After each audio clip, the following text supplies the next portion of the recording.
প্রক্রিয়া এবং আউটসোর্সিং চাকরি কর্মচারী প্রথা এই প্রথাকে বন্ধ করে আমাদের আউটসোর্সিং কর্মচারীদের সংস্থা প্রতিষ্ঠানে স্থায়ীভাবে আপনারা জানিয়েছেন আপনাদের সরকারের পক্ষ থেকে আমরা আপনাকে ধন্যবাদ জানাই। আপনার আজকে জাতীয় ইউনিয়ন সিভিল এবং ট্রেড ইউনিয়ন সকলে যুক্ত আছেন। বাংলাদেশের প্রত্যেকটি সরকারি প্রতিষ্ঠানে কিন্তু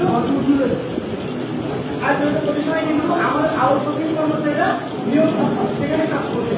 আমাদের আন্দোলন চলমান আছে, আমরা এই দাবিতে আন্দোলন করছি। কোন সাহিত্য প্রতিষ্ঠান সরকারি প্রতিষ্ঠানে আমরা আউটসোর্সিং ঠিকাদারের মাধ্যমে কর্মরত থাকতে চাই না, আমাদেরকে সরকার প্রতিষ্ঠানে নিয়োগ গ্রহণ করতে হয়। এই দাবিতে আমরা আজকে 37 দিনের মতো করে আমাদের আন্দোলন কর্মসূচি চলছে। সরকার বিভিন্ন আমাদের আশ্বস্ত দিচ্ছেন, কিন্তু সেগুলো বাস্তবায়ন করছেন না। আমরা সরকারের এই আশ্বাস বিশ্বাস করতে চাই না। সর্বশেষ আন্দোলনে আমরা আগামী শনিবার, আমরা বলছি আগামী শনিবার 11 তারিখ শাহবাগে আমরা এই সম্মেলন আন্দোলন ঘোষণা করেছি।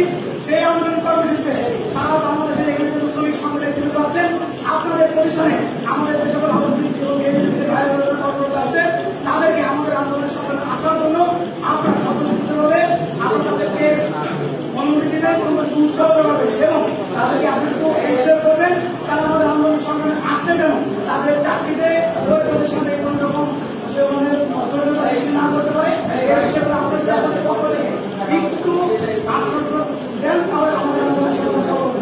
পরিস্থিতি আপনাদেরকে বলি, এই আন্দোলন সংগ্রামের সাথে একটা ঘোষণা করেছেন বাংলাদেশ শ্রমিক পরিষদের আপনারা তো এখানে আসেন, আমরা মনে করি আমরা সবাই কিন্তু শ্রমিক পরিষদের কথা আপনাদেরকে আমরা অনুরোধ জানাবো।